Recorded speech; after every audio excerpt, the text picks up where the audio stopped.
The company holiday party was already in full swing when I arrived. But the moment I crossed the threshold, the laughter seemed to drop a notch, as if the room itself had been holding its breath. My wife, Lauren, had been distant all day. Short texts, missed calls, excuses about last-minute prep. I told myself it was normal stress. Then I spotted her across the ballroom in downtown Kansas City, Missouri, and everything inside me went still. She wasn't laughing the way she usually did at these events. Her smile looked painted on, brittle. Her eyes kept flicking to the exits, and standing beside her, far too close, was her boss, Victor. He wasn't just near her. He was claiming space, one hand resting possessively on the small of her back, his body angled so that anyone glancing over would assume they belonged together. His thumb moved in slow circles, inching lower with every second, the way a man does when he's done it 100 times before and never been stopped. Lauren flinched when his fingers dipped beneath the fabric of her dress. It was subtle. Most people missed it. But I saw the sharp inhale, the way her shoulders locked, the fake smile she forced to keep anyone from noticing. A dozen co-workers saw it too. Some looked away, some whispered. No one moved. Something cold and precise clicked into place inside me. I walked forward slowly, parting the crowd without rushing. Lauren's eyes found mine, and the relief that flooded them nearly broke my heart. Victor noticed me a second later.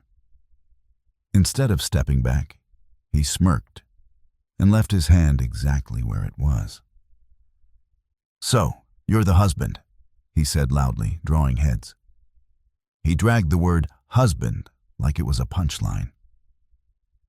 Lauren whispered, "Please, Justin, let's just go."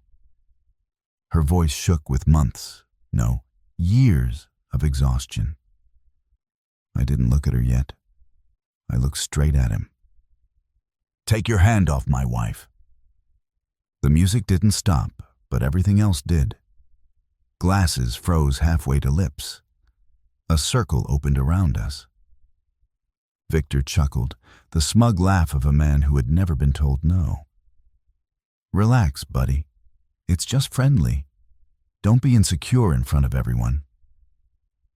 He slid his hand lower. Lauren tried to step away. He followed, closing the gap, reasserting control. I moved closer until only he could hear me. "Touch her again," I said, perfectly calm, "and this will be the last party you ever attend as CEO." The smirk wavered. Before he could recover, a young woman near the bar, barely 23, clutching her drink with white knuckles, spoke up. "He's not lying. He did it to me last quarter." Then another voice, and another. Within seconds, the stories poured out. Unwanted touches, crude comments after hours, threats disguised as career advice. Women who had stayed silent because he controlled their promotions, their references, their futures. Victor's face went gray. HR appeared like they'd been waiting in the wings, which, it turned out, they had. Someone had already sent an anonymous email that afternoon with dates, screenshots, and witnesses. Security arrived minutes later. The man who had strutted in like royalty was escorted out like a criminal, past every employee he'd ever intimidated. Lauren grabbed my arm as we left the building, shaking so hard I thought she might collapse. We didn't speak until we reached the parking garage on 12th Street.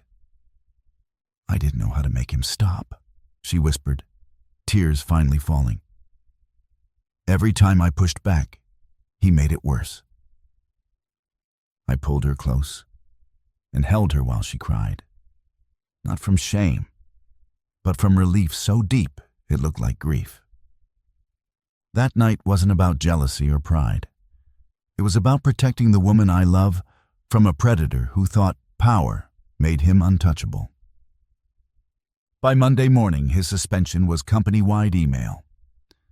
By Tuesday, he was gone, terminated, escorted out by security a second time, this time in daylight. And every woman he had ever cornered, every employee he had ever intimidated, finally exhaled. He didn't fall because of me. He fell because the second his behavior was witnessed publicly by dozens of people who refused to stay silent any longer, his empire of fear collapsed. Sometimes all it takes is one person willing to step forward.